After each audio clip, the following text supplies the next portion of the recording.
ainsi qu'à ceux qui font que vous êtes présents ici. Merci aussi. Alors, anthropologue, sociologue et médecin, Didier Fassin est professeur à l'Institut for Advanced Studies de Princeton, également directeur d'études à l'École des hautes études en sciences sociales. Mais avec le médecin, l'enseignant-chercheur, il y a aussi un citoyen engagé dans la vie publique. Vous avez fondé et dirigé l'unité Villermé pour les malades sans protection sociale, au titre de séjour à l'hôpital Avicenne de Bobigny. Administrateur puis vice-président de Médecins sans frontières de 1999 à 2003, vous êtes devenu en 2006 le président du COMED, Comité pour la santé des exilés. C'est une organisation non gouvernementale qui assure la prise en charge médicale, sociale et juridique des migrants et des réfugiés. La diversité de vos travaux serait trop longue à expliciter dans le cadre de cette présentation, mais il concerne des questions aux grands enjeux éthiques et politiques de nos sociétés. J'en évoque très vite quelques-uns, ceux qui portent sur la production et la construction des problèmes de santé. Vous avez également travaillé sur les inégalités sociales et les discriminations raciales, sur les questions d'immigration et de racialisation, en reconsidérant l'articulation des frontières extérieures et intérieures d'une nation. Vous vous êtes intéressé aux configurations de normes et de valeurs à l'œuvre dans les mondes sociaux pour fonder des pratiques, notamment politiques. S'appuyant sur de longues enquêtes de terrain, vos recherches portent d'un côté sur le développement de logiques compassionnelles et de pratiques humanitaires, de l'autre sur le déploiement de politiques répressives à travers la police, la justice et la prison. Et c'est à ce titre que nous avons le plaisir de vous recevoir ce soir. Je rappelle enfin, et très vite, quelques-uns de vos derniers ouvrages parmi une bibliographie très prolixe. Vous êtes notamment l'auteur de La force de l'ordre, une enquête sociologique sur la police des quartiers, De l'ombre du monde, une anthropologie de la condition carcérale, un formidable travail de 4 ans sur le quotidien d'une maison d'arrêt, formidable vraiment, et De punir une passion contemporaine, donc, dont vous allez aussi nous parler, et vos derniers ouvrages, La vie mode d'emploi critique, aborde le sujet des migrants. Donc je vous laisse la parole. Bien, merci beaucoup. Merci à l'association Démosthène de cette invitation et d'organiser un tel événement, une telle rencontre. Merci donc en particulier à Patrick Dubois, avec qui j'ai correspondu depuis déjà assez longtemps, Anne-Marie Fixot pour son travail de présidente, et puis Bernard Petiga, avec lequel j'avais été également en contact il y a quelques mois, et qui vient de m'introduire de façon très sympathique. Et effectivement, je renouvelle les regrets que j'avais exprimés au moment où j'avais dû être hospitalisé presque jour pour jour à la même époque il y a 1 an, mais je tenais vraiment à revenir, et puis vous avez tenu aussi à me faire revenir, donc je m'en réjouis. C'est pour moi aussi venir à Caen, c'est pour moi un plaisir, et celui de retrouver aussi des anciens amis. Donc j'avais beaucoup de raisons de venir, et surtout bien sûr celle de vous parler d'un sujet que je considère comme majeur de notre temps, et qui pourtant est presque invisible, ou tout au moins invisibilisé, parce qu'il y a un travail pour le rendre invisible. Il s'agit du châtiment et de sa manifestation la plus banale, et aussi, je crois, la plus problématique, à savoir la prison ou l'emprisonnement. Alors je sais qu'il y a parmi vous un certain nombre de gens qui connaissent très bien les questions de justice, de prison, de peine, et donc je serais très heureux à la suite de cet exposé de pouvoir discuter avec eux. Si je vous parle du châtiment, et notamment en m'appuyant sur ce livre que vous venez de citer, Punir une passion contemporaine, c'est parce que je m'intéresse à ces questions depuis une douzaine d'années, notamment à la suite de 3 enquêtes que j'ai faites Une première qui portait sur le travail de la police dans la région parisienne et notamment le travail d'une brigade anticriminalité dans une agglomération qui présentait des données, des chiffres à la fois de pauvreté, précarité et de criminalité, délinquance bien plus élevés que la moyenne nationale. J'ai donc passé 15 mois à faire une observation régulière, principalement du travail de patrouille de la police, je dirais régulière, et des brigades anticriminalité. J'ai ensuite fait un travail plus limité sur la justice, limité en temps, mais aussi limité en objet, puisque je me suis intéressé aux comparutions immédiates. Les comparutions immédiates qui sont le grand pourvoyeur des populations dans les maisons d'arrêt en particulier, puisque ce sont des personnes qui sont jugées immédiatement dans les 24 heures qui suivent leur interpellation. Et puis surtout, donc, ce travail de 4 années, au cours de 4 années, dans une maison d'arrêt, maison d'arrêt dans laquelle j'ai eu la chance d'abord d'avoir accès, mais ensuite d'avoir progressivement accès à l'ensemble des activités. Et comme je fais des sciences sociales et que je travaille en ethnographe, eh bien ça consistait essentiellement à être là, à passer du temps, à être auprès des surveillants dans leur poste ou bien lorsqu'ils se déplaçaient, mais d'être aussi avec des détenus dans leurs cellules pour avoir des conversations avec eux, d'assister à des commissions de discipline, à des célébrations religieuses, à des interventions des unités spéciales qui interviennent lorsqu'il y a des désordres en prison, et puis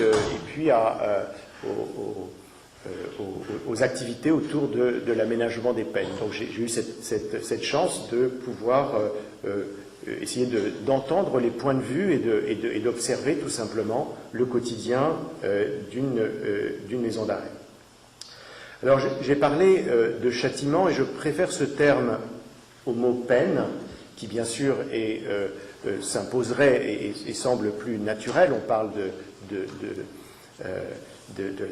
du sens de la peine, on parle du point de vue juridique, c'est le terme peine est celui qui s'impose. Je préfère parler de châtiment parce que je crois que le terme peine, qui bien sûr a toute sa légitimité, est un terme trop limité par rapport à ce que je souhaiterais vous dire et par rapport à la réflexion que je souhaiterais mener avec vous. Il est limité d'abord par le droit, la peine est définie dans le droit, et deuxièmement, c'est la conséquence bien sûr, il est limité par le fait que c'est le travail des juges.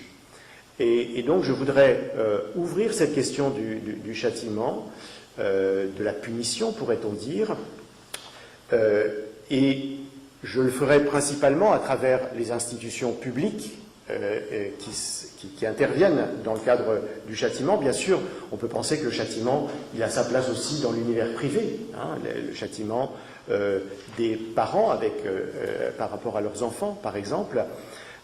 Et je ferai remarquer à cet égard, je n'en dirai pas plus, mais qu'il y a un paradoxe tout à fait saisissant de l'époque contemporaine, où nous n'avons jamais été dans nos sociétés aussi punitifs du point de vue de l'institution, des institutions d'État, hein, que ce soit qu'on remonte jusqu'au législateur pour aller jusqu'au juge. On n'a jamais été aussi punitif. Et en même temps, on n'a jamais aussi peu toléré le châtiment à l'intérieur de la famille. Hein, et vous savez qu'on a récemment eu des lois en France et dans bien d'autres pays pour interdire le châtiment. Et je crois que c'est là un signe tout de même assez significatif d'une transformation de l'État. Vous Vous savez qu'on dit, après Max Weber, le sociologue, que l'État a le monopole de l'usage de la violence légitime. Eh bien, je crois que l'État a aussi de plus en plus l'usage légitime du châtiment. Alors, pourquoi est-ce qu'il est, me semble-t-il, urgent de s'intéresser à ces questions de châtiment et de peine? Eh bien, si on regarde les statistiques françaises, on observe que nous traversons en France, mais je dirais dans un instant dans la plupart des autres pays également, ce qu'on peut appeler la traversée d'un moment punitif. Alors, ce moment punitif, on pourrait, c'est pas quelques années, c'est plutôt quelques décennies, et dans le cas de la France, on peut, par exemple, constater que depuis une soixantaine d'années, depuis le milieu des années 50, eh bien, on a une multiplication par 3,5 de la population carcérale. Si on le rapporte à l'augmentation, bien sûr, de la population générale dans le même temps, on a une augmentation de pratiquement 2,5 fois. Alors, c'est assez remarquable parce que si on regarde les presque 100 ans qui avaient précédé, c'est-à-dire entre 1850 et 1940, eh bien, on a une évolution qui est exactement l'inverse. C'est-à-dire que, au cours de cette période, presque un siècle, on a une diminution par 4 de la population carcérale. Donc on a l'impression que la prison a toujours augmenté en termes de population, en termes de démographie. Eh bien, ça n'est pas du tout le cas. Dans les années 30, on fermait des prisons en France parce qu'il n'y avait plus de détenus. Il y a beaucoup de raisons pour expliquer ça. Il y a à la fois des transformations dans le système de la peine, mais aussi, bien sûr, les effets démographiques de la Première Guerre mondiale. Et quoi qu'il en soit, c'est un phénomène relativement récent, c'est-à-dire quelques décennies, et qui s'est, du reste, amplifié au cours des 15 dernières années, puisqu'on a une augmentation de cette population au cours des années 2000, qui est de 52%, ce qui est considérable. Alors, on peut dire qu'aujourd'hui, on a en France la population carcérale la plus élevée qu'on ait eue en temps de paix. En temps de guerre, on a des situations particulières où on met en prison pour d'autres raisons. Du reste, il faudrait ne pas tenir compte seulement de la prison, parce qu'au fond, il y a d'autres formes de peine. Si on considère simplement les 20 dernières années, on voit qu'on a une augmentation, un triplement de la population dite sous main de justice. Et dans cette population sous main de justice, eh bien, on voit qu'on a un doublement de la population en prison, mais on a un quadruplement de la population qui est en milieu ouvert, autrement, et qui est donc sous surveillance également du système pénitentiaire, mais en milieu ouvert. Ce qui fait qu'aujourd'hui, on a 250 000 personnes environ qui sont soit en prison, soit sous main de justice en milieu ouvert. Donc on a là un phénomène qui est très remarquable et que, bien sûr, on pourrait avoir tendance à expliquer, ce serait naturel au fond, par une augmentation de la délinquance et de la criminalité. Au fond, on a plus de gens en prison parce que, eh bien, il y a plus de criminels et de délinquants. Eh bien, ça n'est pas le cas. Ça n'est pas le cas. Alors, c'est toujours difficile de mesurer la criminalité et la délinquance parce que ça dépend, entre autres, de ce qui est rapporté, de ce qui est décidé comme étant délinquant et criminel. Mais si on prend, en tout cas, la criminalité la plus grave, et notamment les homicides et les cambriolages, eh bien, on se rend compte qu'on a au contraire, au cours de cette période la plus récente, on a au contraire, c'est-à-dire de quelques décennies, un déclin. Donc, il y a moins de ces crimes graves et plus de personnes en prison. Alors, la déconnexion entre criminalité et délinquance d'un côté et augmentation de la population carcérale est un phénomène qu'on observe dans pratiquement tous les pays occidentaux, et je parle des pays occidentaux parce que c'est là qu'on les étudie le mieux. Donc on a une déconnexion, c'est-à-dire qu'il n'y a pas de lien statistique entre les deux. Il peut se produire que dans certains cas, par exemple aux États-Unis dans les années 1970-1980, on a une augmentation de la population carcérale qui correspond à une augmentation de la criminalité, en particulier de la criminalité violente, des homicides. Mais ça n'est plus vrai à partir des années 90, et ça n'est plus vrai du tout aujourd'hui. On a les chiffres les plus bas qu'il y ait eu depuis plus d'un demi-siècle en termes de criminalité, et on a les chiffres les plus élevés aux États-Unis en termes de population carcérale. Pensons qu'aux États-Unis, en 30 ans, la population carcérale a été multipliée par 8. Au point d'arriver, donc, il y a quelques années, à 2 300 000 personnes en prison, 7 millions de personnes au total sous main de justice, et 11 millions de personnes qui chaque année entrent en prison. Il y en a qui rentrent pour quelques mois, il y en a qui entrent pour quelques jours, il y en a qui rentrent pour toute leur vie. 11 millions chaque année à peu près. Alors, si on reprend ces éléments, une augmentation de la population carcérale qui ne correspond pas à une augmentation, pour autant qu'on puisse en juger, encore une fois, il y a toujours des problèmes méthodologiques, mais sans augmentation de la population, de la criminalité en tout cas, et pas évidemment de la délinquance, eh bien il faut se demander qu'est-ce qui s'est passé. Il y a deux mécanismes qui jouent de façon très importante et qui expliquent en grande partie, notamment en France, cette évolution de la population carcérale. C'est premièrement la criminalisation d'actes ou d'infractions qui ne l'étaient pas jusqu'alors. Et si vous prenez par exemple la conduite après retrait des points de permis, eh bien, c'est aujourd'hui une entrée en prison sur 10 à peu près, en maison d'arrêt, une entrée sur 10. Eh bien, évidemment, cette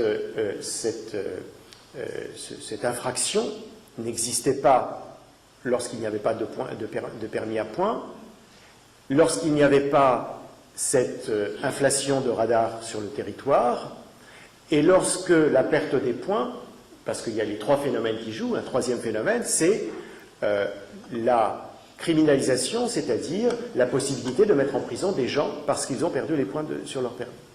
Donc là, on a un phénomène nouveau qui s'est, quoi qu'on en juge, hein, mais c'est pas parce que les gens roulent plus vite qu'avant qu'ils vont en prison après retrait des points de leur permis, c'est parce qu'il y a des points, parce qu'il y a des permis à points, parce qu'il y a des radars, et parce qu'il y a la possibilité de mettre en prison, et tout ça, lorsqu'on a perdu ses points, et tout ça est intervenu dans le cours des années 1990-2000. Premier élément, donc, criminalisation. Auparavant, je précise que bien sûr ces infractions faisaient l'objet aussi de sanctions, mais ces sanctions étaient des amendes, des contraventions. Deuxième phénomène, après la criminalisation, c'est l'alourdissement des peines. Alors, l'alourdissement des peines, c'est-à-dire que pour un même délit, eh bien, soit vous encourez, enfin, d'une part vous encourez, et d'autre part, les juges appliquent des peines plus longues. Alors, il y a eu un élément, un moment très, très important à cet égard, c'est, vous vous en souvenez certainement tous, en 2007, la loi qui a instauré les peines planchers. Cette loi qui imposait aux juges de donner une certaine peine pour des personnes, en principe en récidive, pour certains délits, sauf exception qu'il devait à ce moment-là justifier. Cette loi a eu des effets assez remarquables, puisque on a eu une augmentation de 73% dans les 3 années qui ont suivi par rapport aux 3 années qui ont précédé, les chiffres du ministère de la Justice, une augmentation de 73% de la durée moyenne des décisions de justice. Alors, phénomène très intéressant d'un point de vue sociologique et puis pour notre réflexion à tous, vous vous souvenez certainement que lorsque cette loi est passée en 2007, les juges se sont élevés contre elle. Ils ont protesté. Ils sont parfois descendus dans la rue. Ils sont descendus dans la rue au nom de l'individualisation des peines, c'est-à-dire qu'on devait pouvoir apprécier pour chaque cas la peine qui était justifiée, et au nom de l'autonomie et de l'indépendance de la justice. C'est-à-dire que les juges devaient pouvoir décider en leur âme et conscience. Donc ils se sont opposés fermement à cette mesure. Et puis lorsque, en 2012, il y a une directive de la ministre de la Justice, de la garde des Sceaux, demandant au procureur d'avoir de la souplesse dans l'application de cette loi, de ne pas l'appliquer trop systématiquement, eh bien, il y a eu très peu d'effets. Et lorsqu'en 2014, il y a eu suppression des peines planchées, eh bien, les juges ont continué, en quelque sorte par une routine acquise en quelques années, 7 ans, ont continué à donner des peines plus lourdes qu'ils ne donnaient auparavant.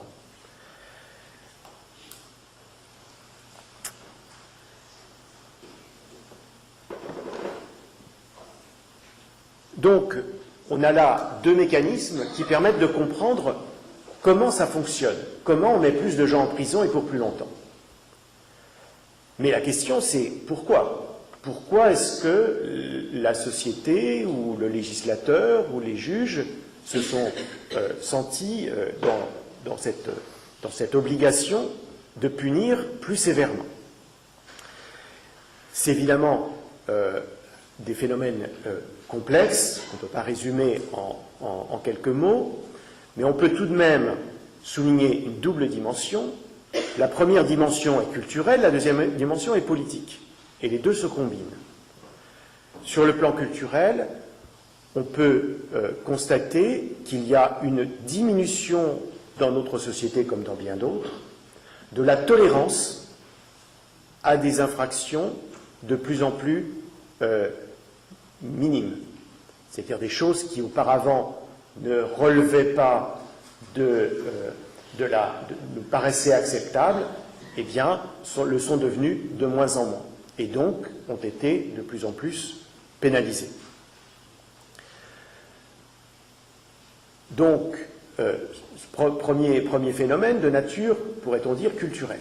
Mais il est renforcé par un second phénomène qui est de nature politique et qui est l'instrumentalisation par les partis politiques, par les politiciens, et là encore c'est quelque chose qu'on a observé dans de très nombreux pays du monde, de cette question du châtiment et des peines plus lourdes et plus fréquentes. C'est ce qu'on appelle le populisme pénal. Donc il y a une combinaison de ces deux éléments, culturels et politiques, pour faire simple, qui contribuent à cette évolution.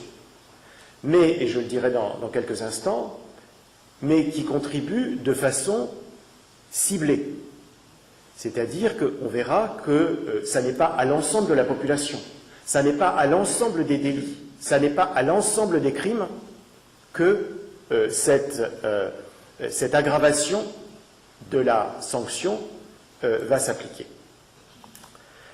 J'ajoute, et c'est un élément vraiment très important et peut-être sur lequel on pourra revenir, que cette évolution s'est produite, au moins pour ce qui concerne les 30 dernières années, dans un contexte d'augmentation des inégalités sociales, d'augmentation des inégalités économiques, c'est-à-dire de la distribution des revenus et des patrimoines dans la société française.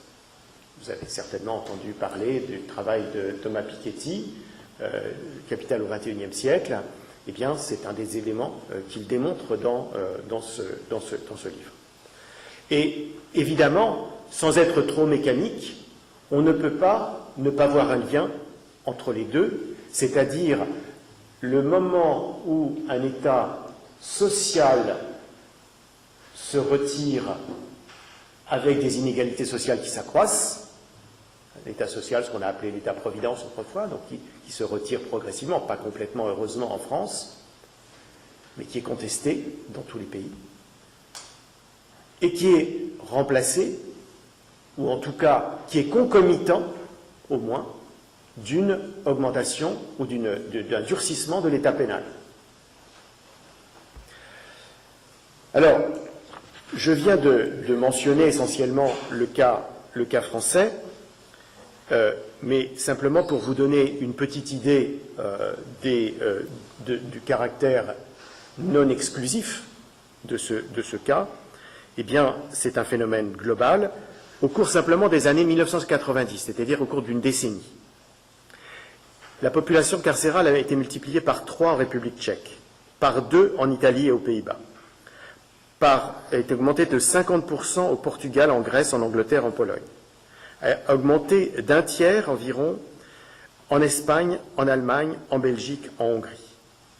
Et les seuls pays qui, au plan européen, échappent à cette évolution de ces 3-4 dernières décennies, eh bien, ce sont, comme vous l'imaginez probablement, les pays scandinaves. Encore qu'ils aient eu aussi une augmentation, mais d'une part, cette augmentation a été plus modérée, et surtout, elle partait de chiffres beaucoup plus bas. J'ai mentionné les États-Unis, une multiplication par 8 en 30 ans. Et quand on regarde d'autres pays d'Amérique latine, le Brésil, évidemment, de façon spectaculaire, en Afrique, l'Afrique du Sud notamment, l'Asie également, eh bien, on voit qu'on a là un phénomène qui n'est pas simplement de quelques pays occidentaux, mais qui concerne l'ensemble de la planète. Je terminerai tout à l'heure en donnant quelques évolutions récentes dans le sens inverse. Alors, je dirais qu'il me semble que cette évolution, ce moment punitif, comme on peut l'appeler, mérite qu'on s'interroge, mérite qu'on réfléchisse, mérite que la société prenne à bras-le-corps cette question. Mais je ne voudrais pas le faire ce soir, même si j'ai commencé par là,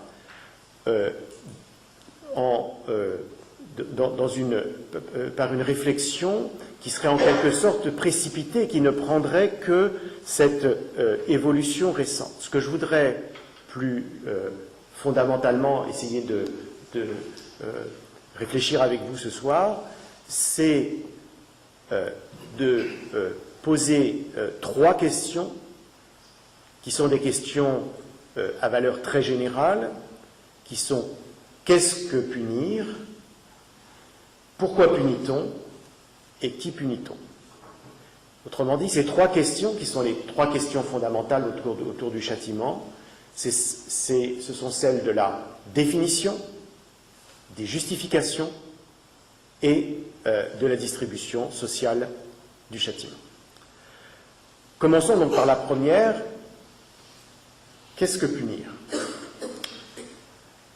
Il y a une définition qui est très classique, qui a été donnée dans les années 1950 par un grand philosophe et juriste anglais qui s'appelle Hart, H-A-R-T, et qui a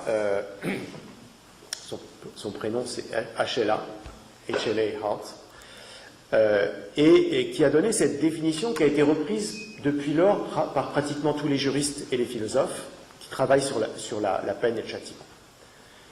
il dit le châtiment, en anglais on dit punishment, le châtiment, c'est une douleur ou un équivalent qui est infligé, deuxième critère, qui est infligé à une personne qui est présumée avoir commis une infraction, et ce châtiment est administré par une institution qui est appropriée et légitime pour le faire, dans un cadre légal. Donc on a 3 critères, en fait il en donne 5 parce qu'il subdivise ceux que je viens de donner, mais on a 3 critères fondamentaux: la douleur ou l'équivalent, l'auteur de l'infraction pour une violation de la loi, et une institution légitime et légalement appropriée. Alors, est-ce que le châtiment correspond effectivement toujours à cela? Alors, je dirais que le cas auquel pense Hart dans sa définition, auquel pensent évidemment les philosophes et les juristes lorsqu'ils réfléchissent sur ces questions, c'est un cas typique qui existe bien sûr, qui est de quelqu'un qui a commis un délit ou un crime, il est arrêté, il est présenté devant les juges, et les juges décident de lui administrer une peine. Bien sûr, il peut y avoir des cas, peut-être pas si fréquents quand même, où c'est une erreur judiciaire, mais en tout cas, on a là tout un processus, et donc on va mettre la personne en prison. Donc on retrouve les 3 critères que je vous ai donnés tout à l'heure. Mais ce que je voudrais que nous réfléchissions, ce sont toutes les situations bien plus banales au cours desquelles des personnes sont punies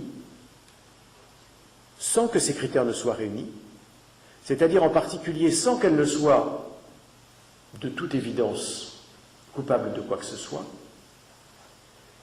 et sans que cette punition soit administrée par une institution appropriée légalement.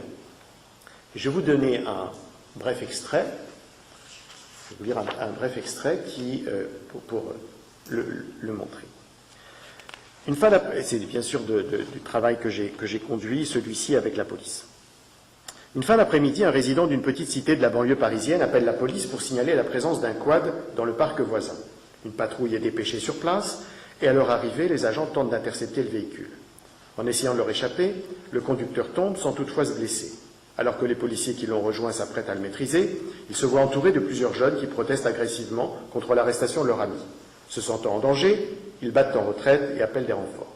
Quelques minutes plus tard, une demi-douzaine de véhicules de police est sur les lieux, une quinzaine de gardiens de la paix en civil ou en uniforme en sortent et se précipitent vers le groupe d'immeubles, bousculant des couples et des enfants en train de profiter paisiblement de cette soirée printanière. Une femme qui s'interpose pour protéger son fils est interpellée sans ménagement. Un garçon de 9 ans qui a répondu à un policier se voit menacé d'un flashball près de la tempe. Plusieurs jeunes qui se trouvent dans les espaces publics et n'ont pu s'enfuir à temps sont arrêtés. Affirmant connaître le meneur de l'altercation initiale, les agents se ruent dans l'une des cages d'escalier et enfoncent la porte de l'appartement où résident ses parents. Dans la confusion qui s'ensuit, il renverse sa sœur, qui est malencontreusement sortie de sa chambre en entendant le tumulte. Finalement, le suspect est immobilisé, menotté, conduit au commissariat, où l'on découvre qu'il est aveugle, ce qui rend sa culpabilité dans l'incident qui a déclenché la riposte policière peu vraisemblable. Il est donc relâché. De la douzaine d'habitants qui ont été interpellés, 5, dont la mère qui s'était insurgée, et 4, qui sont les 4 blessés par l'intervention policière, sont maintenus en garde à vue en attendant d'être déférés au parquet pour outrage et rébellion contre agents dépositaires de l'autorité publique, tandis que les autres sont libérés tardant la nuit. Faute de transport en commun, ils rentrent à pied chez eux. À l'hôpital où la sœur du suspect a été conduite, les médecins diagnostiquent une fracture du bras et des lésions cervicales. Donc on a là un épisode qui est tout à fait banal d'intervention policière et dont on sait que dans certains cas, lorsqu'elle se passe plus mal que ce que je viens de décrire là, eh bien, ça peut conduire à la mort de personnes et à des émeutes comme celles qu'on a eues en 2005 ou en 2007, par exemple. Alors, ce qui est remarquable, me semble-t-il, dans cette histoire, c'est d'abord la disproportion entre le délit au départ, qui est un quad, qui se promène, évidemment, il n'a pas le droit de le faire, ou même le fait que des jeunes essayent d'intervenir pour empêcher l'arrestation de leurs camarades, et puis l'intervention massive, les destructions et les blessures, etc. Mais c'est pas simplement la disproportion, c'est aussi l'injustice. Parce qu'on voit bien que les gens ont été pris là au hasard, en particulier les jeunes, et que beaucoup de ces personnes qui étaient en train dans leur petite cité, qui étaient en train de profiter d'une fin de journée, eh bien, se trouvent pris dans cette aventure. Et au fond, on a là, en termes d'injustice de cette intervention, on a là la conjugaison de deux formes qui sont très fréquentes dans les interventions policières. C'est d'une part ce qu'on peut appeler la punition collective et d'autre part les punitions aléatoires. Punition collective, eh bien, ça va être le fait que c'est l'ensemble de ce petit quartier ou de cette petite résidence qui se trouve pris à partie pour un jeune qui a posé problème. Et deuxièmement, punition aléatoire, c'est qu'on a pris au hasard, puisqu'on ne savait pas qui étaient ceux qui avaient même entouré les policiers, on a pris au hasard ceux qui se mettaient à courir et sûrement ceux qui couraient le moins vite, ce qui est le cas habituel. Donc on a là quelque chose qui est tout de même assez remarquable en termes de disproportion et en termes d'injustice. Mais évidemment, la question qu'on peut se poser, c'est est-ce qu'on peut parler vraiment de punition ? Est-ce qu'au fond, ce n'est pas simplement des violences policières? Est-ce que ce n'est pas simplement, dans le cas où ils se sont sentis menacés, une vengeance de la police? Et dans ce cas-là, on ne serait pas dans un cas de punition. Alors, je ne vais pas le développer longuement ici, mais je voudrais donner deux arguments qui me semblent très importants pour justifier qu'il s'agit effectivement d'un châtiment, dans ce cas-là, qu'on peut parler de châtiment. Le premier est d'ordre subjectif, le second d'ordre objectif. D'ordre subjectif, c'est que les policiers eux-mêmes considèrent qu'il s'agit d'une punition. Ils le considèrent pour deux raisons, principalement. Premièrement, parce qu'ils estiment que ce public auquel ils ont affaire quand ils entrent dans une cité, non seulement leur est hostile, mais également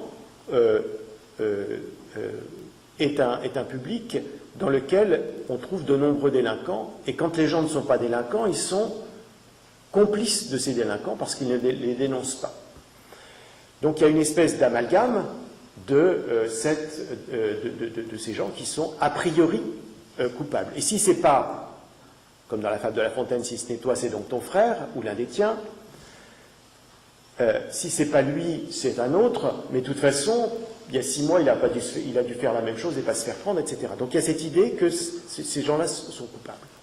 Mais deuxièmement, il y a l'idée aussi que les juges ne font pas leur travail.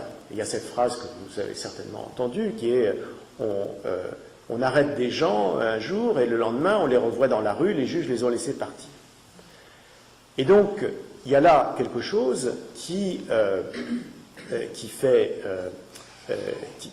que les policiers se sentent autorisés moralement à intervenir. D'une part parce qu'ils ont en face d'eux des coupables ou des quasi-coupables ou des complices, et d'autre part parce que les juges ne feront pas leur travail. Et donc, punir dans la rue, c'est au moins s'assurer qu'une certaine justice sera rendue.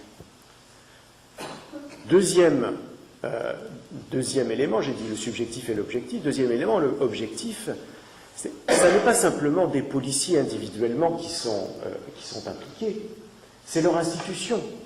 qui prend en charge de cette façon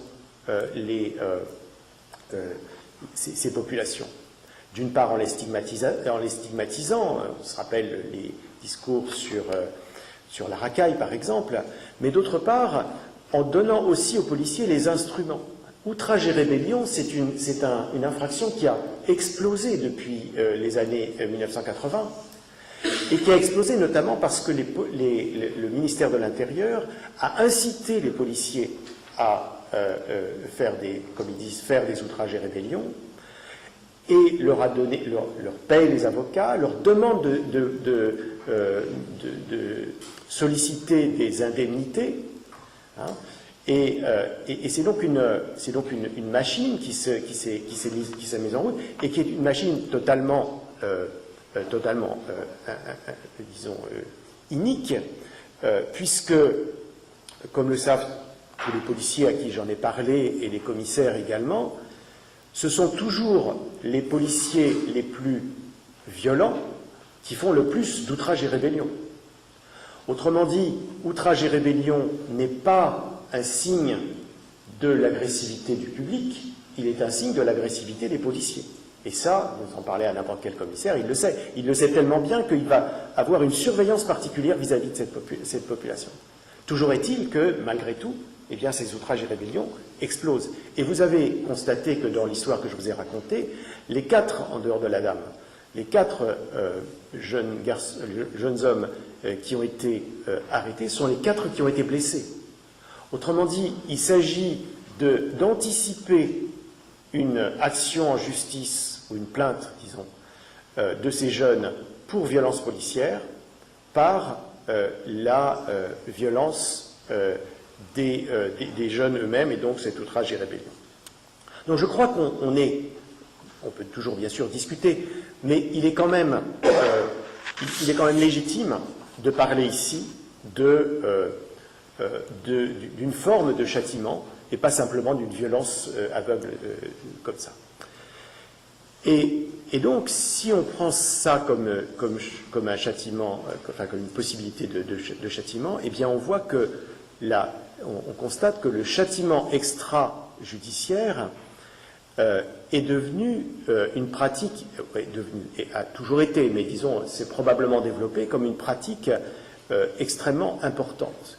Pensons que en France, il y a une multiplication par 60 depuis l'année 1970, multiplication par 60 des interpellations pour usage et possession de cannabis. On en est aujourd'hui à 175 000. C'est une augmentation qui est quand même considérable et qui a été presque régulière au cours de cette période. Et le nombre de ces interpellations qui vont conduire à une peine de prison, soit avec sursis, soit sans, c'est 9 500. Donc on voit que ces châtiments ces sanctions extrajudiciaires sont bien plus fréquentes. Mais aux États-Unis, on a une démonstration qui est encore plus, je crois, plus impressionnante.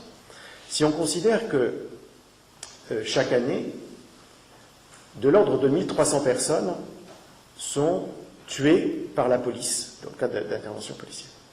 Plus souvent, des personnes noires ou hispaniques. Donc 1300, c'est 40 fois plus que le nombre d'exécutions qui sont décidées et réalisées, décidées par la justice et réalisées dans les prisons. Il y a 40 fois plus de personnes qui sont tuées par des policiers que de personnes qui sont exécutées sur la chaise électrique ou d'autres instruments. Mais en réalité, ce qui apparaît dans les enquêtes, y compris dans celles que j'ai menées, c'est que bien sûr, ce ne sont pas les formes les plus spectaculaires et les plus graves, malheureusement, que je viens d'évoquer, qui sont les plus importantes.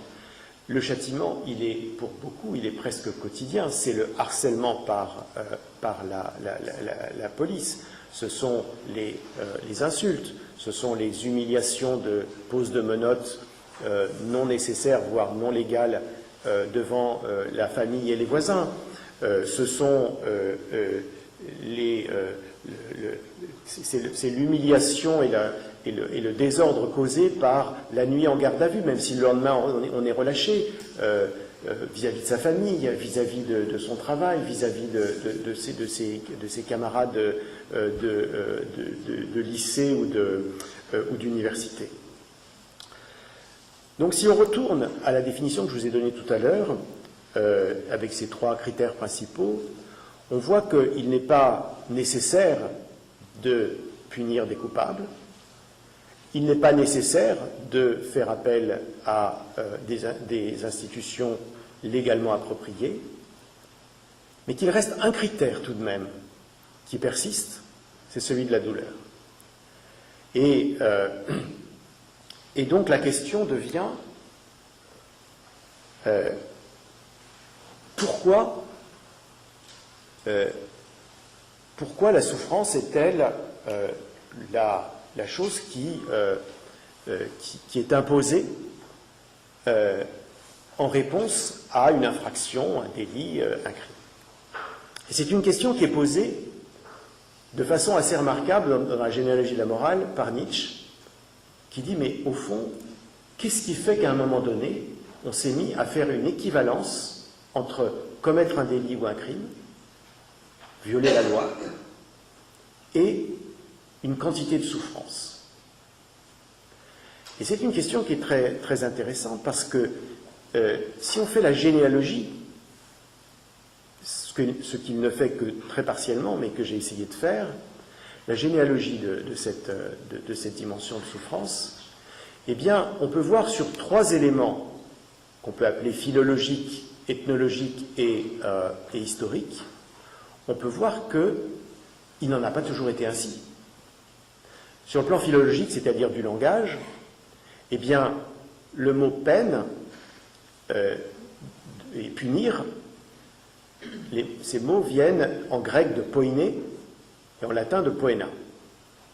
Que signifie-t-il? Eh bien, le terme, ces termes signifient dette pour réparer. Et c'est donc là, le poiné, c'est, on voit ça on lit ça dans l'Iliade par exemple, mais on trouve ça dans des textes ultérieurs, et si vous consultez votre Gaffio, c'est ce que vous trouverez aussi, en latin. Ça signifie la compensation, compenser. C'est-à-dire que par rapport à une violation qui était faite de la loi ou de l'ordre moral, eh bien, il fallait compenser. Une dette avait été contractée qu'il fallait compenser. Et du reste, ce n'est que dans le latin tardif qu'apparaît la dimension doloriste de la peine, et qui donne en anglais le mot pain, et en français le mot peine. Pain, c'est la douleur, et peine, évidemment, c'est le châtiment.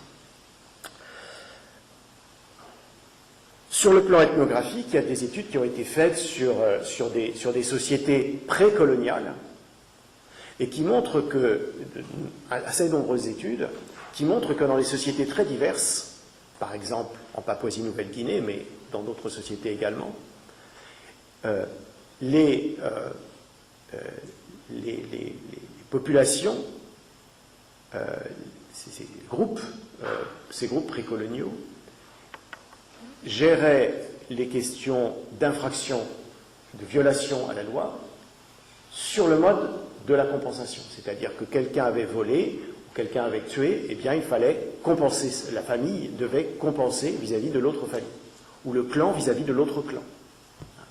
Il fallait réparer la dette qui avait été contractée. Et du reste, c'est au moment de la colonisation que sont intervenus, et on a plusieurs aussi observations, qu'est intervenue une transformation avec l'instauration de systèmes de justice, de systèmes d'emprisonnement, et le déplacement de la responsabilité collective, c'était la famille ou le clan qui réparait, à une responsabilité individuelle, c'est un individu qui a commis un délit ou un crime et qui donc doit payer. Troisième élément, j'ai dit philologique, ethnologique et historique. Troisième élément historique, eh bien, on a des travaux également historiques sur l'époque romaine, mais aussi dans l'Angleterre anglo-saxonne, c'est-à-dire l'Angleterre médiévale. Eh bien, on voit qu'il y avait des systèmes pour réparer la mort de quelqu'un, et on réparait en fonction de l'importance de cette personne. Plus elle était d'un haut rang, et plus il fallait payer pour la famille pour rembourser, pour compenser la dette. Et donc la question qu'on peut se poser, c'est qu'est-ce qui s'est passé, qui a fait qu'on ait évolué d'un système de dette et de compensation à un système de faire souffrir. Et en fait, ce qui s'est passé, c'est, Michel Foucault l'a étudié notamment, c'est dans le courant du Moyen-Âge, vers la fin du Moyen-Âge, le déplacement du droit germanique, qui était un droit de la dette et de la compensation, vers le droit romain, qui lui, dans le cadre en particulier de l'influence croissante de l'Église, a fait de l'infraction une faute, et donc a attribué cette faute à un individu qui est devenu responsable, que ce soit sous la modalité du péché ou sous la modalité simplement plus générale de la faute. On pourrait donc dire qu'en résumant, et je suis désolé de le faire de façon aussi rapide et grossière, parce qu'on parle de différentes sociétés, de 2 millénaires ou plus, mais on pourrait dire qu'on est passé d'une économie morale de la dette, où il s'agissait de compenser, à une économie morale de la souffrance, où il s'agit d'infliger une douleur à la personne. Mais infliger une douleur, ça ne va pas de soi, et donc ça pose la question de pourquoi on le fait. Comment est-ce qu'on va justifier de châtier de cette façon en faisant souffrir quelqu'un? Comment la société peut-elle justifier à elle-même cette souffrance? Eh bien, donc c'est le point sur la justification, j'irai plus vite. Il y a deux théories, deux grandes théories qui sont développées au XVIIIe siècle, ce qu'on appelle l'utilitarisme, et d'un anglicisme qui n'est peut-être pas très joli, mais le rétributivisme. L'utilitarisme, c'est une théorie qui a été développée, qui ne concerne pas simplement la peine, bien sûr, qui a été développée par Jérémie Bentham, et qui considère qu'on juge une action, la moralité d'une action, en fonction de l'augmentation ou la diminution du bonheur dans la société. Alors ça paraît comme ça très, très général et très vague, mais si on prend le cas du châtiment, eh bien, un châtiment, du point de vue de Bentham, est justifié dès lors qu'il produit une diminution de la délinquance et de la criminalité. S'il a cet effet, alors il est justifié. Comment est-ce qu'il le fait? Eh bien, il le fait de trois façons. D'une part, en neutralisant la personne. La neutralisation radicale, c'est de la tuer. Neutralisation un peu moins radicale, c'est de la mettre en prison, et pendant le temps où la personne est en prison, commettre plus de délits ou de crimes. Deuxième modalité dans la théorie utilitariste, c'est la dissuasion. Dissuasion à la fois pour l'individu, mais dissuasion, il ne recommencera pas, récidivera pas, parce qu'il a été puni, il a pris la leçon. Et puis dissuasion dans la société plus généralement, c'est la peur de se faire punir soi-même, donc on ne commet pas quelque chose parce qu'on sait quelle en sera la conséquence. Et puis, troisième modalité de l'utilitarisme, c'est la réhabilitation. On va rendre les gens meilleurs, on va leur faire comprendre que ce qu'ils ont fait était mal, et donc ils seront amenés à ne plus le faire à nouveau. Donc, le châtiment, dans la perspective de Bentham, eh bien, où elle est utilitariste, eh bien, c'est cette version qui va faire diminuer, espère-t-on, le crime et la délinquance. Et c'est la seule justification du châtiment. En face de ça, et en réaction même à ça, on a la théorie rétributiviste, qui est celle de Kant, d'Emmanuel Kant, qui dit on ne peut pas justifier un châtiment, une peine, par les seules conséquences qu'elle aura sur la société. On ne peut le faire qu'au regard de ce qui a été commis. Donc la seule justification, c'est de punir un acte qui mérite d'être puni. Autrement dit, du point de vue de l'utilitariste, on regarde vers le futur, quelles seront les conséquences. Du point de vue du rétributiviste, on regarde vers le passé. Si quelque chose a été commis, quelles que soient les conséquences, il faut punir. Comment punir? Eh bien, Kant ne fait pas n'hésite pas, c'est le principe de la loi du talion, œil pour œil, dent pour dent. Celui qui a tué, notamment, il le dit clairement, doit être tué. Alors, aujourd'hui, on peut se poser la question de ces deux justifications. Est-ce que une peine comme celle de la prison, par exemple, se justifie sous cette double dimension que je viens d'évoquer? L'une ou l'autre. Est-ce qu'aujourd'hui nos sociétés sont utilitaristes ou est-ce qu'elles sont rétributivistes?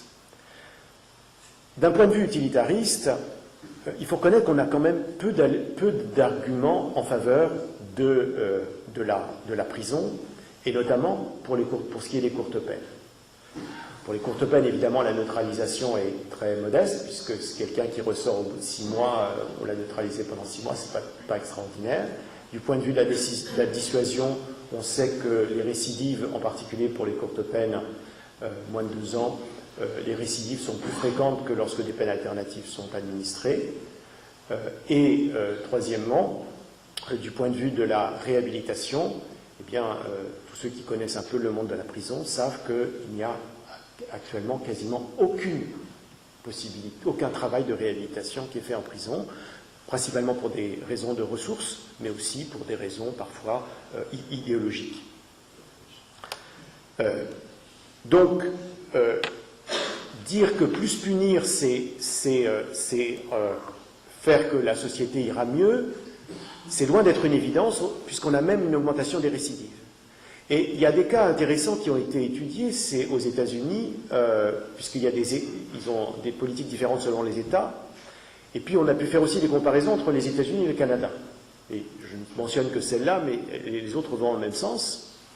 Lorsqu'on regarde les chiffres des États-Unis et du Canada, alors des États-Unis, un argument qui est souvent donné, c'est dans les années 70 et 80, comme je le rappelais tout à l'heure, on a une augmentation de la criminalité, on met de plus en plus de gens en prison. On voit que dans les années 90-2000, il y a une diminution de la criminalité, donc efficacité de la prison, c'est QFD.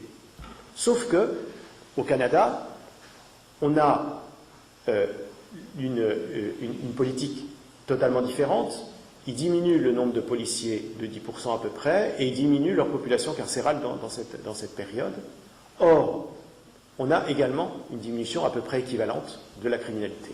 Autrement dit, il y a des phénomènes sociaux, culturels, plus complexes. Remerciements, ainsi qu'à ceux qui font que vous êtes présents ici, merci aussi. Alors, anthropologue, sociologue et médecin, Didier Fassin est professeur à l'Institut for Advanced Studies de Princeton, également directeur d'études à l'École des hautes études en sciences sociales. Mais avec le médecin, l'enseignant-chercheur, il y a aussi un citoyen engagé dans la vie publique. Vous avez fondé et dirigé l'unité Villermé pour les malades sans protection sociale, au titre de séjour à l'hôpital Avicenne de Bobigny. Administrateur puis vice-président de Médecins sans frontières de 1999 à 2003, vous êtes devenu en 2006 le président du COMED, Comité pour la santé des exilés. C'est une organisation non gouvernementale qui assure la prise en charge médicale, sociale et juridique des migrants et des réfugiés. La diversité de vos travaux serait trop longue à expliciter dans le cadre de cette présentation, mais il concerne des questions aux grands enjeux éthiques et politiques de nos sociétés. J'en évoque très vite quelques-uns, ceux qui portent sur la production et la construction des problèmes de santé. Vous avez également travaillé sur les inégalités sociales et les discriminations raciales, sur les questions d'immigration et de racialisation, en reconsidérant l'articulation des frontières extérieures et intérieures d'une nation. Vous vous êtes intéressé aux configurations de normes et de valeurs à l'œuvre dans les mondes sociaux pour fonder des pratiques, notamment politiques. S'appuyant sur de longues enquêtes de terrain, vos recherches portent d'un côté sur le développement de logiques compassionnelles et de pratiques humanitaires, de l'autre sur le déploiement de politiques répressives à travers la police, la justice et la prison. Et c'est à ce titre que nous avons le plaisir de vous recevoir ce soir. Je rappelle enfin, et très vite, quelques-uns de vos derniers ouvrages parmi une bibliographie très prolixe.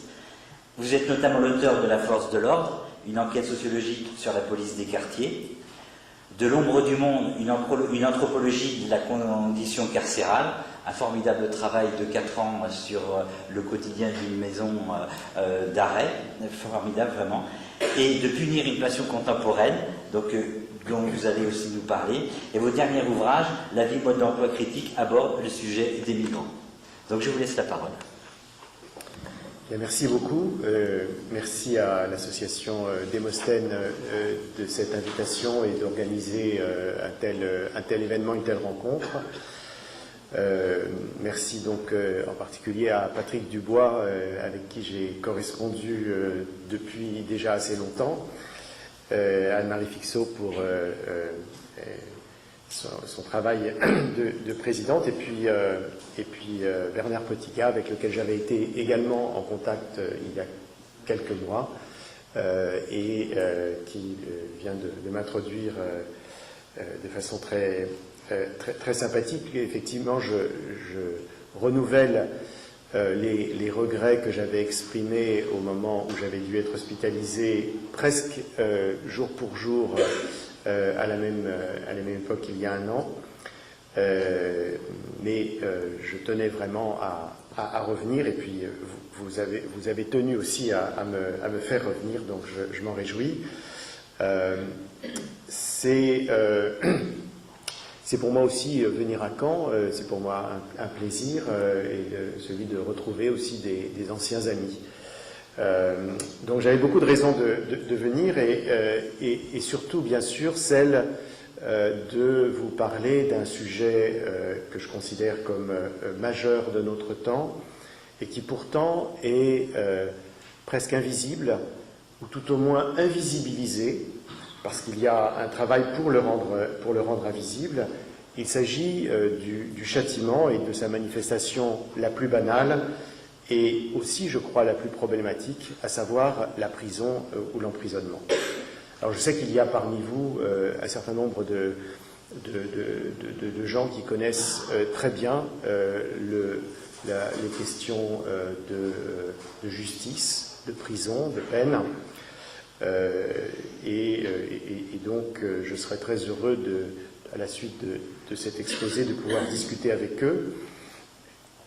Si je vous parle du châtiment, et notamment en m'appuyant sur ce livre que vous venez de citer, Punir une passion contemporaine, c'est parce que je m'intéresse à ces questions depuis une douzaine d'années, notamment à la suite de 3 enquêtes que j'ai faites. Une première qui portait sur le travail de la police dans la région parisienne, et notamment le travail d'une brigade anticriminalité dans une agglomération qui présentait des données, des chiffres à la fois de pauvreté, précarité et de criminalité, délinquance bien plus élevés que la moyenne nationale. J'ai donc passé 15 mois à faire une observation régulière, principalement du travail de patrouille de la police, je dirais régulière, et des brigades anticriminalité. J'ai ensuite fait un travail plus limité sur la justice, limité en temps, mais aussi limité en objet, puisque je me suis intéressé aux comparutions immédiates. Les comparutions immédiates qui sont le grand pourvoyeur des populations dans les maisons d'arrêt en particulier, puisque ce sont des personnes qui sont jugées immédiatement dans les 24 heures qui suivent leur interpellation. Et puis surtout, donc, ce travail de 4 années, au cours de 4 années, dans une maison d'arrêt, maison d'arrêt dans laquelle j'ai eu la chance d'abord d'avoir accès, mais ensuite d'avoir progressivement accès à l'ensemble des activités. Et comme je fais des sciences sociales et que je travaille en ethnographe, eh bien ça consistait essentiellement à être là, à passer du temps, à être auprès des surveillants dans leur poste ou bien lorsqu'ils se déplaçaient, mais d'être aussi avec des détenus dans leurs cellules pour avoir des conversations avec eux, d'assister à des commissions de discipline, à des célébrations religieuses, à des interventions des unités spéciales qui interviennent lorsqu'il y a des désordres en prison, et puis aux activités autour de l'aménagement des peines. Donc j'ai eu cette chance de pouvoir essayer d'entendre les points de vue et d'observer tout simplement le quotidien d'une maison d'arrêt. Alors j'ai parlé de châtiment et je préfère ce terme au mot peine, qui bien sûr s'imposerait et semble plus naturel. On parle du sens de la peine, on parle du point de vue juridique, c'est le terme peine est celui qui s'impose. Je préfère parler de châtiment parce que je crois que le terme peine, qui bien sûr a toute sa légitimité, est un terme trop limité par rapport à ce que je souhaiterais vous dire et par rapport à la réflexion que je souhaiterais mener avec vous. Il est limité d'abord par le droit, la peine est définie dans le droit, et deuxièmement, c'est la conséquence bien sûr, il est limité par le fait que c'est le travail des juges. Et donc je voudrais ouvrir cette question du châtiment, de la punition pourrait-on dire, et je le ferai principalement à travers les institutions publiques qui interviennent dans le cadre du châtiment. Bien sûr, on peut penser que le châtiment, il a sa place aussi dans l'univers privé, hein, le châtiment des parents par rapport à leurs enfants, par exemple. Et je ferai remarquer à cet égard, je n'en dirai pas plus, mais qu'il y a un paradoxe tout à fait saisissant de l'époque contemporaine, où nous n'avons jamais été dans nos sociétés aussi punitifs du point de vue des institutions d'État, hein, que ce soit qu'on remonte jusqu'au législateur pour aller jusqu'au juge. On n'a jamais été aussi punitif. Et en même temps, on n'a jamais aussi peu toléré le châtiment à l'intérieur de la famille. Hein, et vous savez qu'on a récemment eu des lois en France et dans bien d'autres pays pour interdire le châtiment. Et je crois que c'est là un signe tout de même assez significatif d'une transformation de l'État. Vous savez qu'on dit, après Max Weber, le sociologue, que l'État a le monopole de l'usage de la violence légitime. Eh bien, je crois que l'État a aussi de plus en plus l'usage légitime du châtiment. Alors, pourquoi est-ce qu'il est, me semble-t-il, urgent de s'intéresser à ces questions de châtiment et de peine? Eh bien, si on regarde les statistiques françaises, on observe que nous traversons en France, mais je dirais dans un instant dans la plupart des autres pays également, ce qu'on peut appeler la traversée d'un moment punitif. Alors ce moment punitif, on pourrait, c'est pas quelques années, c'est plutôt quelques décennies, et dans le cas de la France, on peut par exemple constater que depuis une soixantaine d'années, depuis le milieu des années 50, eh bien, on a une multiplication par 3,5 de la population carcérale. Si on le rapporte à l'augmentation, bien sûr, de la population générale dans le même temps, on a une augmentation de pratiquement 2,5 fois. Alors, c'est assez remarquable parce que si on regarde les presque 100 ans qui avaient précédé, c'est-à-dire entre 1850 et 1940, eh bien, on a une évolution qui est exactement l'inverse. C'est-à-dire que, au cours de cette période, presque un siècle, on a une diminution par 4 de la population carcérale. Donc on a l'impression que la prison a toujours augmenté en termes de population, en termes de démographie. Eh bien, ça n'est pas du tout le cas. Dans les années 30, on fermait des prisons en France parce qu'il n'y avait plus de détenus. Il y a beaucoup de raisons pour expliquer ça. Il y a à la fois des transformations dans le système de la peine, mais aussi, bien sûr, les effets démographiques de la Première Guerre mondiale. Et quoi qu'il en soit, c'est un phénomène relativement récent, c'est-à-dire quelques décennies, et qui s'est, du reste, amplifié au cours des 15 dernières années, puisqu'on a une augmentation de cette population au cours des années 2000, qui est de 52%, ce qui est considérable. Alors, on peut dire qu'aujourd'hui, on a en France la population carcérale la plus élevée qu'on ait eue en temps de paix. En temps de guerre, on a des situations particulières où on met en prison pour d'autres raisons.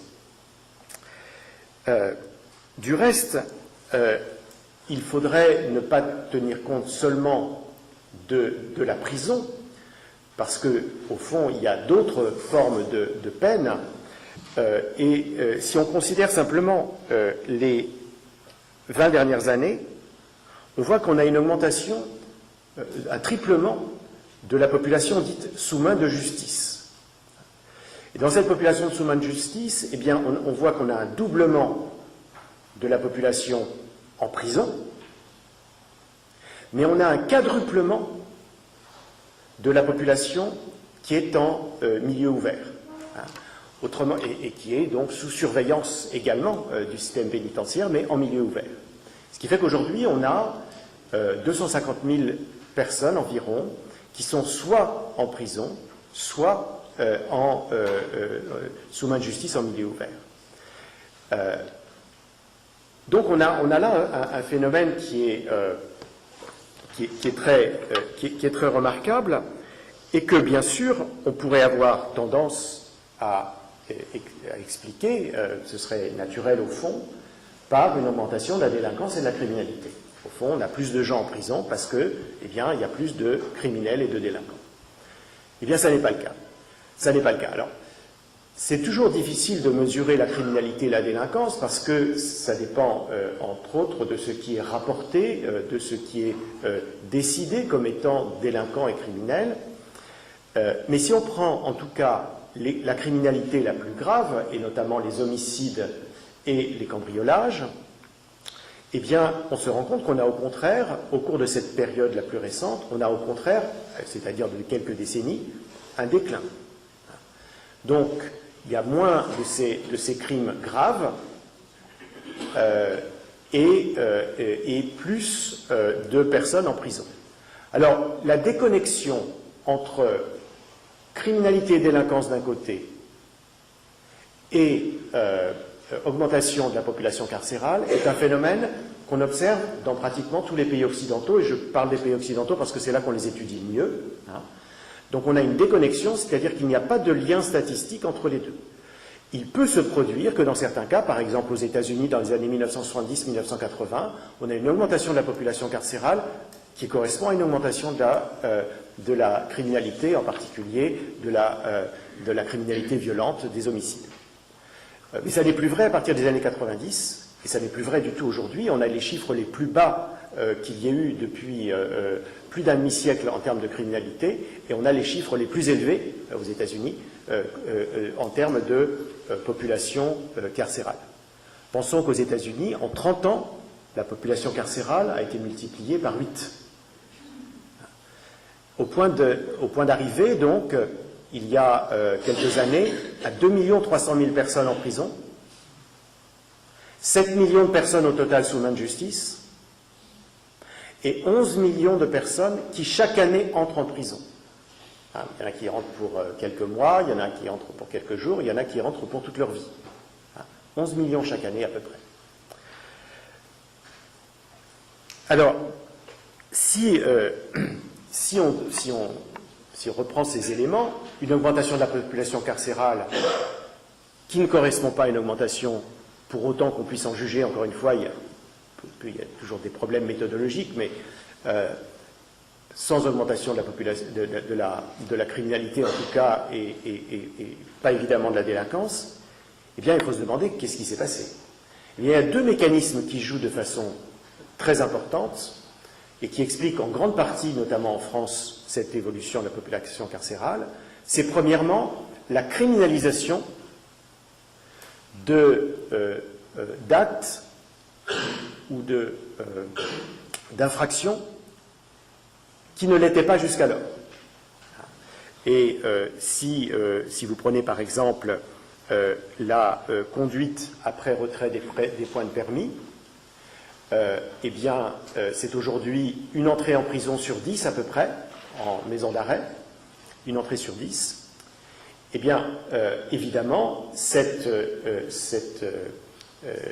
infraction n'existait pas lorsqu'il n'y avait pas de permis à points, lorsqu'il n'y avait pas cette inflation de radars sur le territoire, et lorsque la perte des points, parce qu'il y a les trois phénomènes qui jouent, un troisième phénomène, c'est la criminalisation, c'est-à-dire la possibilité de mettre en prison des gens parce qu'ils ont perdu les points sur leur permis.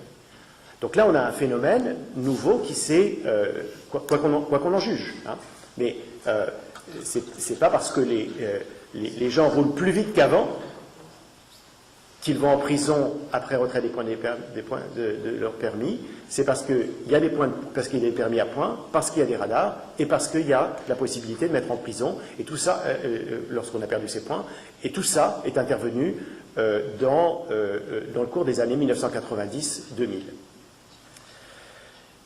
Premier élément, donc, criminalisation. Auparavant, je précise que bien sûr ces infractions faisaient l'objet aussi de sanctions, mais ces sanctions étaient des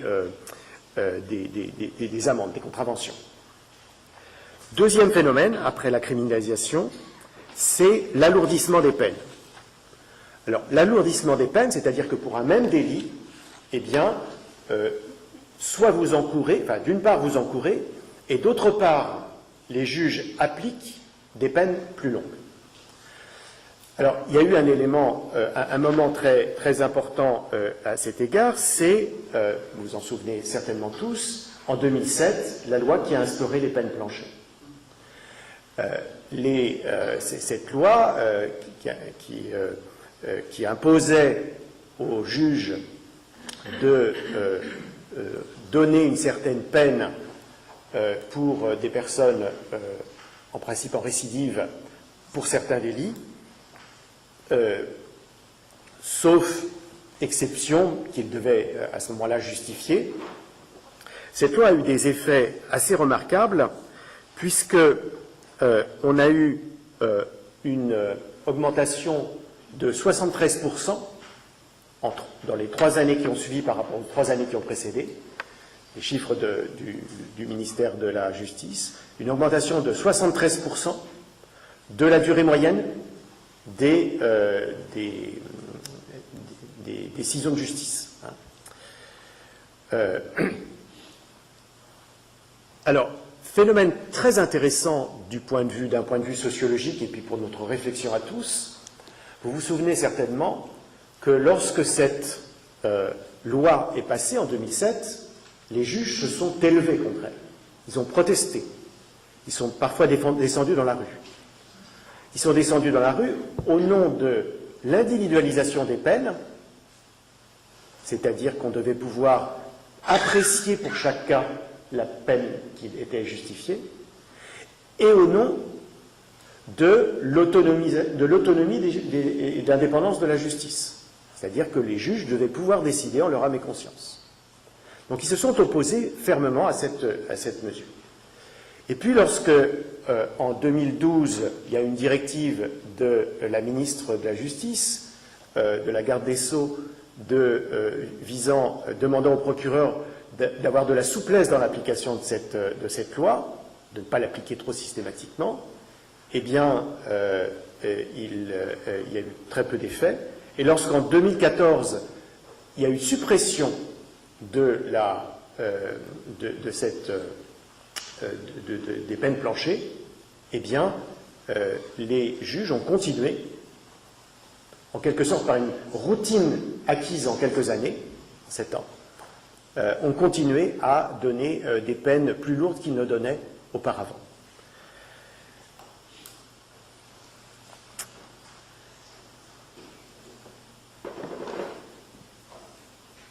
Donc, on a là deux mécanismes qui permettent de comprendre comment ça fonctionne, comment on met plus de gens en prison et pour plus longtemps.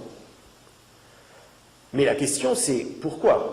Pourquoi est-ce que la société ou le législateur ou les juges se sont sentis dans cette obligation de punir plus sévèrement ?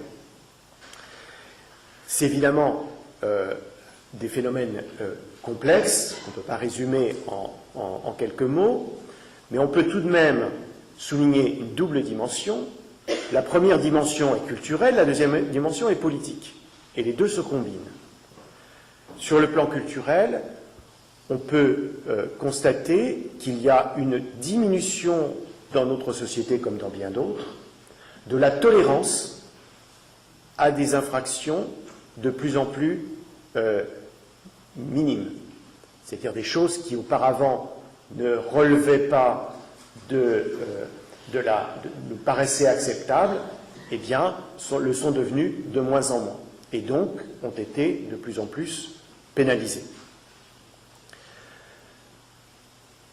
Donc, premier phénomène de nature, pourrait-on dire, culturelle. Mais il est renforcé par un second phénomène qui est de nature politique et qui est l'instrumentalisation par les partis politiques, par les politiciens, et là encore c'est quelque chose qu'on a observé dans de très nombreux pays du monde, de cette question du châtiment et des peines plus lourdes et plus fréquentes. C'est ce qu'on appelle le populisme pénal. Donc il y a une combinaison de ces deux éléments, culturels et politiques, pour faire simple,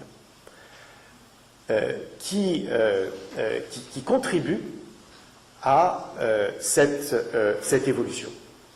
Mais, et je le dirai dans quelques instants, mais qui contribuent de façon ciblée.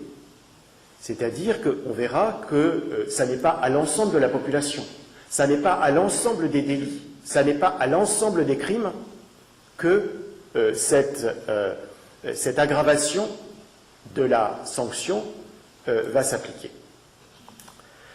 J'ajoute, et c'est un élément vraiment très important et peut-être sur lequel on pourra revenir, que cette évolution s'est produite, au moins pour ce qui concerne les 30 dernières années,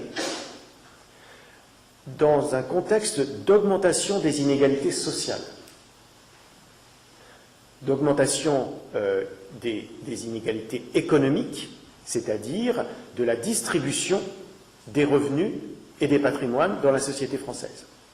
Vous avez certainement entendu parler du travail de Thomas Piketty, Capital au XXIe siècle. Eh bien, c'est un des éléments qu'il démontre dans ce livre. Et évidemment, sans être trop mécanique, On ne peut pas ne pas voir un lien entre les deux, c'est-à-dire le moment où un État social se retire avec des inégalités sociales qui s'accroissent, l'État social, ce qu'on a appelé l'État-providence autrefois, donc qui se retire progressivement, pas complètement heureusement en France, mais qui est contesté dans tous les pays, et qui est remplacé, ou en tout cas qui est concomitant, au moins, d'une augmentation ou d'un durcissement de l'État pénal. Alors, je viens de mentionner essentiellement le cas français, mais simplement pour vous donner une petite idée du caractère non exclusif de ce cas. Eh bien, c'est un phénomène global au cours simplement des années 1990, c'est-à-dire au cours d'une décennie. La population carcérale a été multipliée par 3 en République tchèque, par 2 en Italie et aux Pays-Bas, a été augmentée de 50% au Portugal, en Grèce, en Angleterre, en Pologne, a augmenté d'un tiers environ en Espagne, en Allemagne, en Belgique, en Hongrie. Et les seuls pays qui, au plan européen, échappent à cette évolution de ces 3-4 dernières décennies, eh bien, ce sont, comme vous l'imaginez probablement, les pays scandinaves. Encore qu'ils aient eu aussi une augmentation, mais d'une part, cette augmentation était plus modérée, et surtout, elle partait de chiffres beaucoup plus bas. J'ai mentionné les États-Unis, une multiplication par 8 en 30 ans. Et quand on regarde d'autres pays d'Amérique latine, le Brésil, évidemment, de façon spectaculaire, en Afrique, l'Afrique du Sud notamment, l'Asie également, eh bien, on voit qu'on a là un phénomène qui n'est pas simplement de quelques pays occidentaux, mais qui concerne l'ensemble de la planète. Je terminerai tout à l'heure en donnant quelques évolutions récentes dans le sens inverse.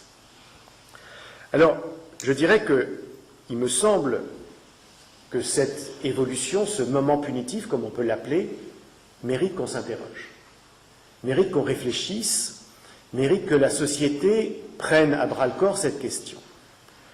Mais je ne voudrais pas le faire ce soir, même si j'ai commencé par là,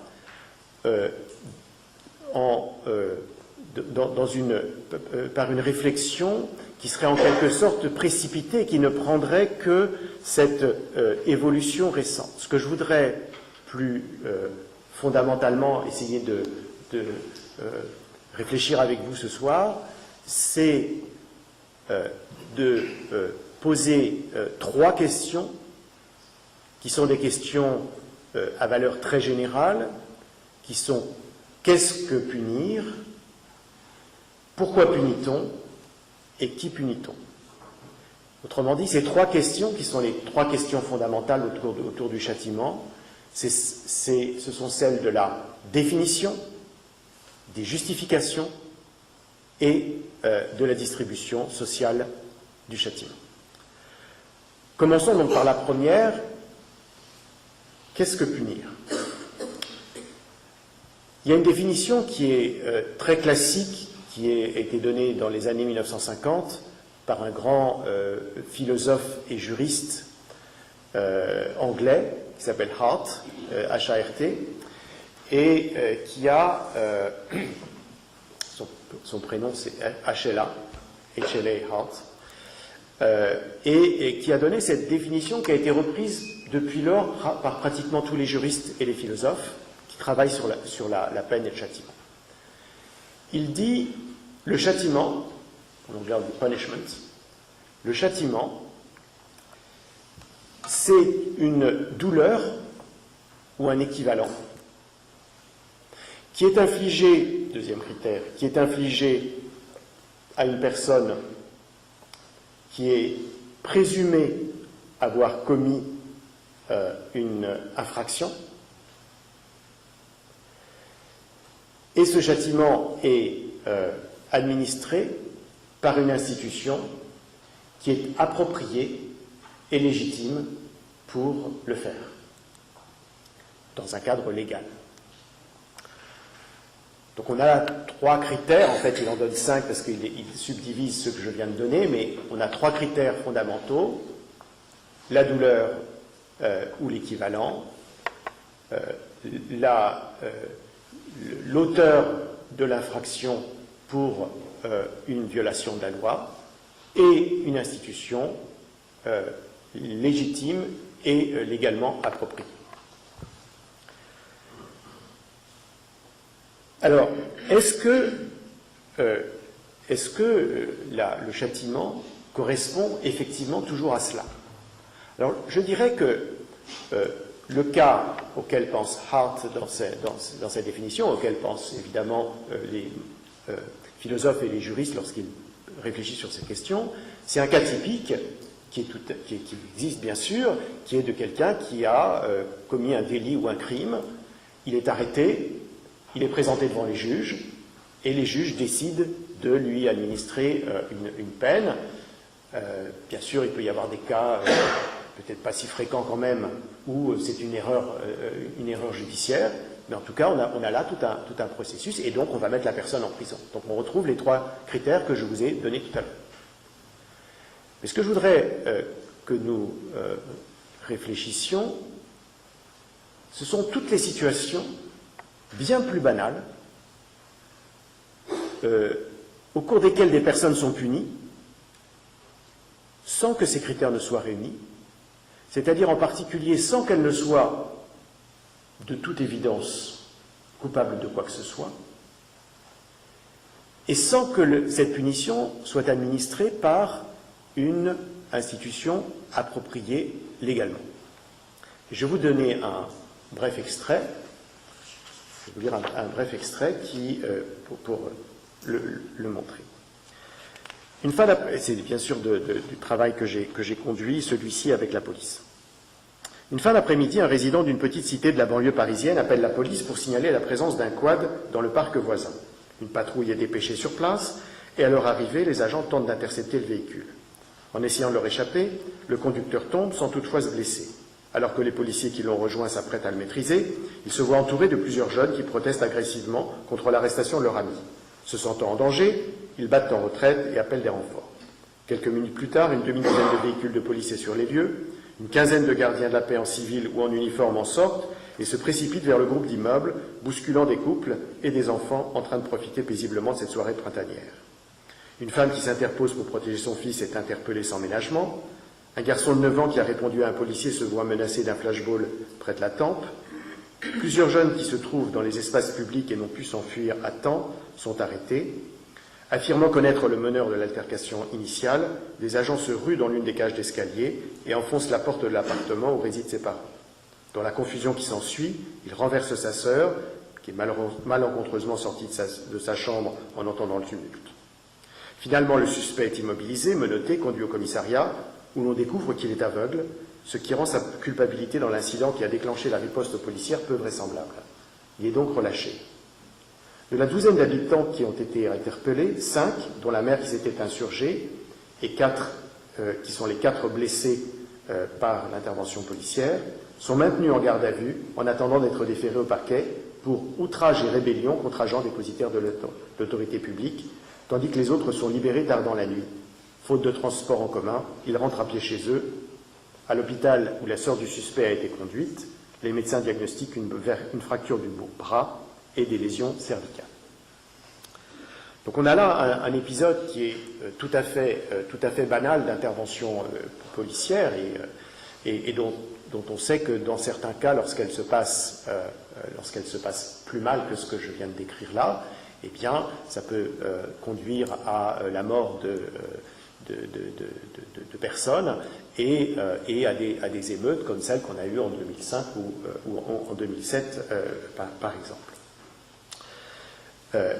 Alors, ce qui est remarquable, me semble-t-il, dans cette histoire, c'est d'abord la disproportion entre le délit au départ, qui est un quad, qui se promène, évidemment, il n'a pas le droit de le faire, ou même le fait que des jeunes essayent d'intervenir pour empêcher l'arrestation de leurs camarades, Et puis, l'intervention massive, les destructions et les blessures, etc.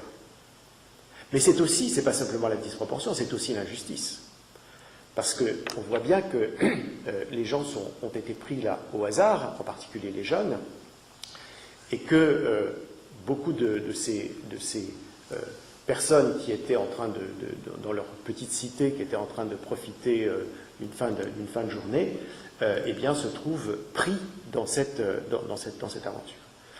Et au fond, on a là, en termes d'injustice de cette intervention, on a là la conjugaison de deux formes qui sont très fréquentes dans les interventions policières. C'est d'une part ce qu'on peut appeler la punition collective et d'autre part les punitions aléatoires. Punition collective, eh bien, ça va être le fait que c'est l'ensemble de ce petit quartier ou de cette petite résidence qui se trouve pris à partie pour un jeune qui a posé problème. Et deuxièmement, punition aléatoire, c'est qu'on a pris au hasard, puisqu'on ne savait pas qui étaient ceux qui avaient même entouré les policiers, on a pris au hasard ceux qui se mettaient à courir et sûrement ceux qui couraient le moins vite, ce qui est le cas habituel. Donc on a là quelque chose qui est tout de même assez remarquable en termes de disproportion et en termes d'injustice. Mais évidemment, la question qu'on peut se poser, c'est est-ce qu'on peut parler vraiment de punition ? Est-ce qu'au fond, ce n'est pas simplement des violences policières? Est-ce que ce n'est pas simplement, dans le cas où ils se sont sentis menacés, une vengeance de la police? Et dans ce cas-là, on ne serait pas dans un cas de punition. Alors, je ne vais pas le développer longuement ici, mais je voudrais donner deux arguments qui me semblent très importants pour justifier qu'il s'agit effectivement d'un châtiment, dans ce cas-là, qu'on peut parler de châtiment. Le premier est d'ordre subjectif, le second d'ordre objectif. D'ordre subjectif, c'est que les policiers eux-mêmes considèrent qu'il s'agit d'une punition. Ils le considèrent pour deux raisons, principalement. Premièrement, parce qu'ils estiment que ce public auquel ils ont affaire quand ils entrent dans une cité, non seulement leur est hostile, mais également est un public dans lequel on trouve de nombreux délinquants, et quand les gens ne sont pas délinquants, ils sont complices de ces délinquants parce qu'ils ne les dénoncent pas. Donc il y a une espèce d'amalgame de ces gens qui sont a priori coupables. Et si ce n'est pas, comme dans la fable de La Fontaine, si ce n'est toi, c'est donc ton frère, ou l'un des tiens, si ce n'est pas lui, c'est un autre, mais de toute façon, il y a 6 mois, il a dû faire la même chose et pas se faire prendre, etc. Donc il y a cette idée que ces gens-là sont coupables. Mais deuxièmement, il y a l'idée aussi que les juges ne font pas leur travail. Il y a cette phrase que vous avez certainement entendue, qui est on arrête des gens un jour et le lendemain on les revoit dans la rue, les juges les ont laissés partir. Et donc il y a là quelque chose qui fait que les policiers se sentent autorisés moralement à intervenir. D'une part parce qu'ils ont en face d'eux des coupables ou des quasi-coupables ou des complices, et d'autre part parce que les juges ne feront pas leur travail. Et donc, punir dans la rue, c'est au moins s'assurer qu'une certaine justice sera rendue.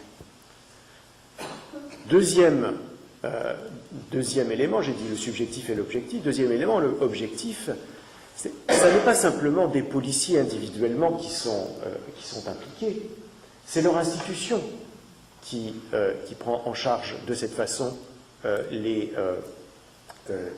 ces populations. D'une part en les stigmatisant, on se rappelle les discours sur la racaille par exemple, mais d'autre part en donnant aussi aux policiers les instruments. Outrage et rébellion, c'est une infraction qui a explosé depuis les années 1980 et qui a explosé notamment parce que le ministère de l'Intérieur a incité les policiers à faire des outrages et rébellions, et leur paye les avocats, leur demande de solliciter des indemnités. Hein, et c'est donc une machine qui s'est mise en route et qui est une machine totalement disons, inique, puisque, comme le savent tous les policiers à qui j'en ai parlé et les commissaires également, ce sont toujours les policiers les plus violents qui font le plus d'outrage et rébellion. Autrement dit, outrage et rébellion n'est pas un signe de l'agressivité du public, il est un signe de l'agressivité des policiers. Et ça, vous en parlez à n'importe quel commissaire, il le sait. Il le sait tellement bien qu'il va avoir une surveillance particulière vis-à-vis de cette population. Toujours est-il que, malgré tout, eh bien, ces outrages et rébellions explosent. Et vous avez constaté que dans l'histoire que je vous ai racontée, les 4, en dehors de la dame, les 4 jeunes hommes qui ont été arrêtés sont les 4 qui ont été blessés. Autrement dit, il s'agit d'anticiper une action en justice, ou une plainte, disons, de ces jeunes pour violence policière par la violence des jeunes eux-mêmes, et donc cet outrage et rébellion. Donc je crois on peut toujours bien sûr discuter, mais il est quand même légitime de parler ici d'une forme de châtiment et pas simplement d'une violence aveugle comme ça. Et donc, si on prend ça comme un châtiment, enfin comme une possibilité de châtiment, eh bien on voit que on constate que le châtiment extrajudiciaire est devenu une pratique, et a toujours été, mais disons, c'est probablement développé comme une pratique extrêmement importante. Pensons que en France, il y a une multiplication par 60 depuis l'année 1970, multiplication par 60 des interpellations pour usage et possession de cannabis. On en est aujourd'hui à 175 000. C'est une augmentation qui est quand même considérable et qui a été presque régulière au cours de cette période. Et le nombre de ces interpellations qui vont conduire à une peine de prison, soit avec sursis, soit sans, c'est 9500. Donc on voit que ces châtiments ces sanctions extrajudiciaires sont bien plus fréquentes. Mais aux États-Unis, on a une démonstration qui est encore plus, je crois, plus impressionnante. Si on considère que chaque année, de l'ordre de 1300 personnes sont tuées par la police dans le cadre d'intervention policière. Plus souvent, des personnes noires ou hispaniques. Donc 1300, c'est 40 fois plus que le nombre d'exécutions qui sont décidées et réalisées, décidées par la justice et réalisées dans les prisons. Il y a 40 fois plus de personnes qui sont tuées par des policiers que de personnes qui sont exécutées sur la chaise électrique ou d'autres instruments. Mais en réalité, ce qui apparaît dans les enquêtes, y compris dans celles que j'ai menées, c'est que bien sûr, ce ne sont pas les formes les plus spectaculaires et les plus graves, malheureusement, que je viens d'évoquer, qui sont les plus importantes. Le châtiment, pour beaucoup, il est presque quotidien. C'est le harcèlement par la police. Ce sont les insultes, ce sont les humiliations de pose de menottes non nécessaires, voire non légales, devant la famille et les voisins. Ce sont c'est l'humiliation et le désordre causé par la nuit en garde à vue, même si le lendemain on est relâché vis-à-vis de sa famille, vis-à-vis de son travail, vis-à-vis de ses camarades de lycée ou d'université. Donc si on retourne à la définition que je vous ai donnée tout à l'heure, avec ces 3 critères principaux, on voit qu'il n'est pas nécessaire de punir des coupables il n'est pas nécessaire de faire appel à des institutions légalement appropriées, mais qu'il reste un critère tout de même qui persiste, c'est celui de la douleur. Et donc la question devient pourquoi la souffrance est-elle la chose qui est imposée en réponse à une infraction, un délit, un crime. Et c'est une question qui est posée de façon assez remarquable dans la généalogie de la morale par Nietzsche, qui dit, mais au fond, qu'est-ce qui fait qu'à un moment donné, on s'est mis à faire une équivalence entre commettre un délit ou un crime, violer la loi, et une quantité de souffrance. Et c'est une question qui est très, très intéressante parce que si on fait la généalogie, ce qu'il ne fait que très partiellement, mais que j'ai essayé de faire, la généalogie de cette dimension de souffrance, eh bien, on peut voir sur 3 éléments qu'on peut appeler philologiques, ethnologiques et historiques, on peut voir qu'il n'en a pas toujours été ainsi. Sur le plan philologique, c'est-à-dire du langage, eh bien, le mot peine et punir, ces mots viennent en grec de poiné et en latin de poena. Que signifie-t-il? Eh bien, le terme, ces termes signifient dette pour réparer. Et c'est donc là, le poiné, c'est, on voit ça on lit ça dans l'Iliade par exemple, mais on trouve ça dans des textes ultérieurs, et si vous consultez votre Gaffio, c'est ce que vous trouverez aussi, en latin. Ça signifie la compensation, compenser. C'est-à-dire que par rapport à une violation qui était faite de la loi ou de l'ordre moral, eh bien, il fallait compenser. Une dette avait été contractée qu'il fallait compenser. Et du reste, ce n'est que dans le latin tardif qu'apparaît la dimension doloriste de la peine, et qui donne en anglais le mot pain, et en français le mot peine. Pain, c'est la douleur, et peine, évidemment, c'est le châtiment.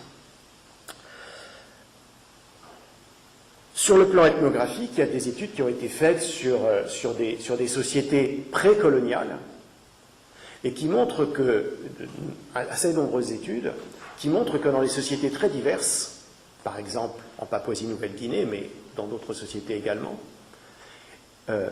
les populations,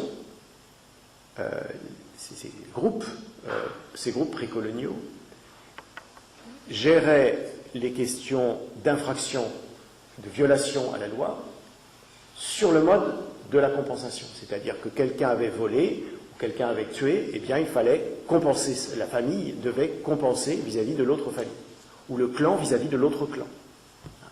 Il fallait réparer la dette qui avait été contractée.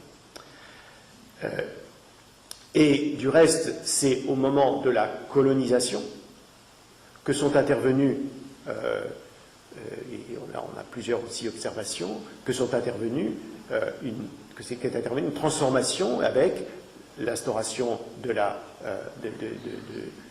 systèmes de justice, de systèmes d'emprisonnement, et le déplacement de la responsabilité collective, c'était la famille ou le clan qui réparait, à une responsabilité individuelle, c'est un individu qui a commis un délit ou un crime et qui donc doit payer.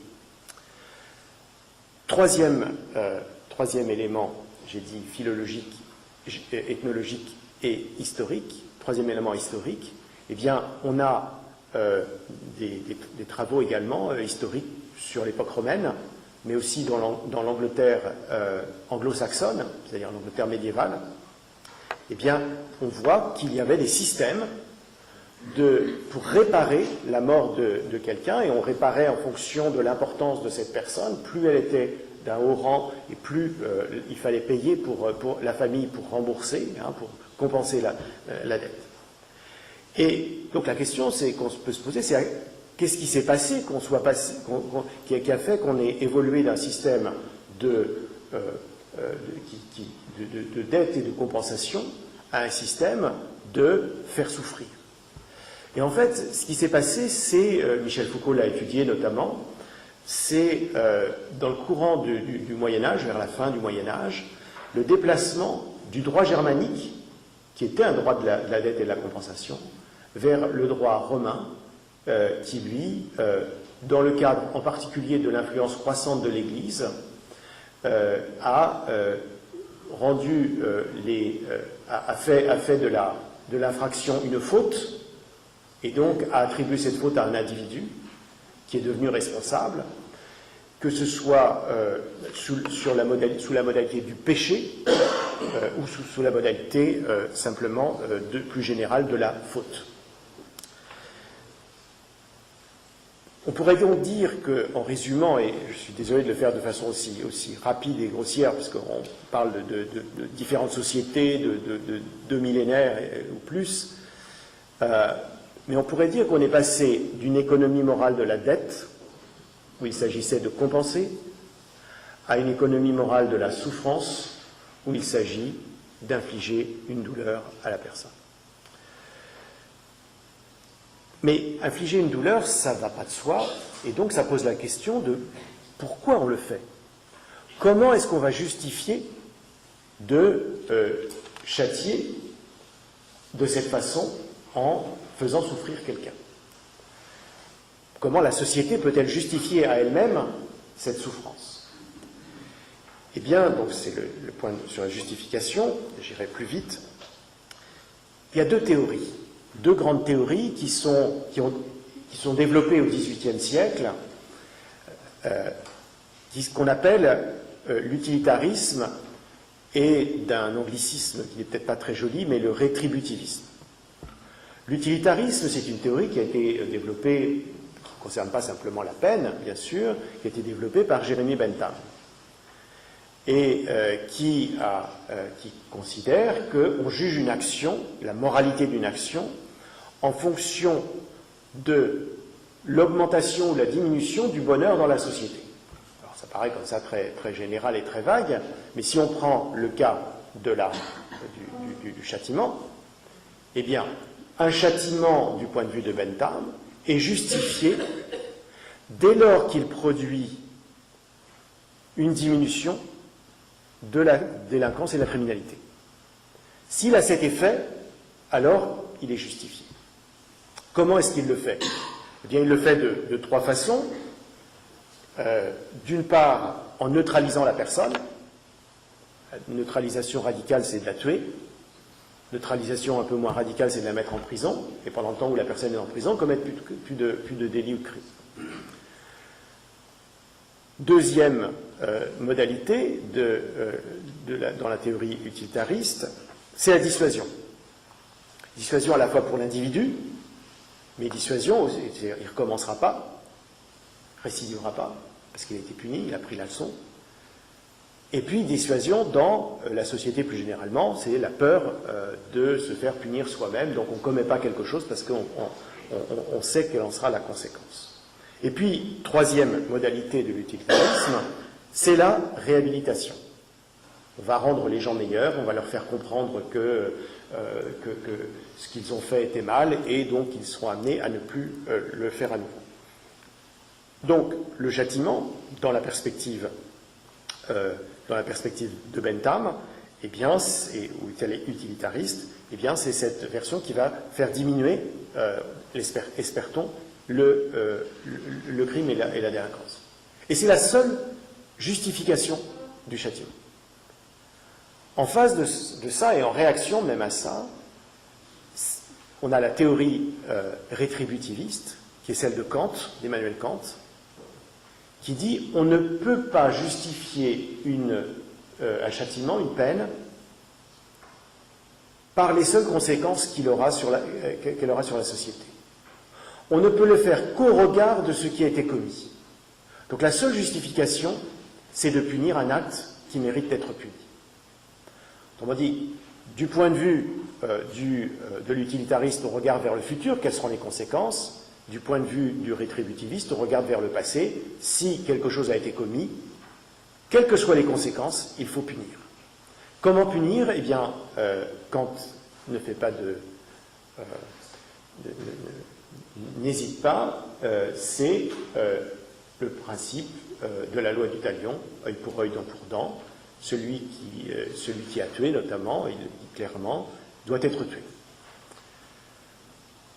Alors, aujourd'hui, on peut se poser la question de ces deux justifications.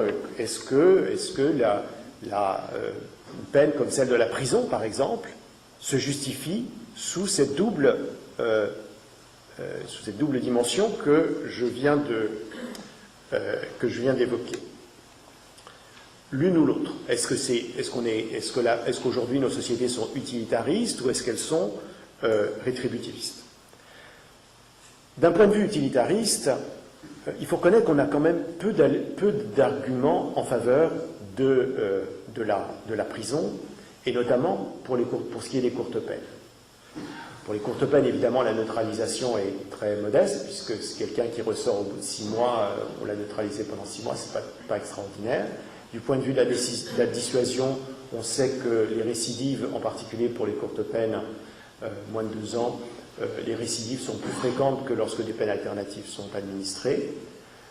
Et troisièmement, du point de vue de la réhabilitation, eh bien, tous ceux qui connaissent un peu le monde de la prison savent qu'il n'y a actuellement quasiment aucune possibilité, aucun travail de réhabilitation qui est fait en prison, principalement pour des raisons de ressources, mais aussi pour des raisons parfois idéologiques. Donc, dire que plus punir, c'est faire que la société ira mieux, c'est loin d'être une évidence, puisqu'on a même une augmentation des récidives. Et il y a des cas intéressants qui ont été étudiés, c'est aux États-Unis, puisqu'ils ont des politiques différentes selon les États, et puis on a pu faire aussi des comparaisons entre les États-Unis et le Canada. Et je ne mentionne que celle-là, mais les autres vont dans le même sens. Lorsqu'on on regarde les chiffres des États-Unis et du Canada, alors des États-Unis, un argument qui est souvent donné, c'est dans les années 70 et 80, comme je le rappelais tout à l'heure, on a une augmentation de la criminalité, on met de plus en plus de gens en prison. On voit que dans les années 90-2000, il y a une diminution de la criminalité, donc efficacité de la prison, c'est QFD. Sauf que, au Canada, on a une politique totalement différente. Ils diminuent le nombre de policiers de 10% à peu près, et ils diminuent leur population carcérale dans cette période. Or, on a également une diminution à peu près équivalente de la criminalité. Autrement dit, il y a des phénomènes sociaux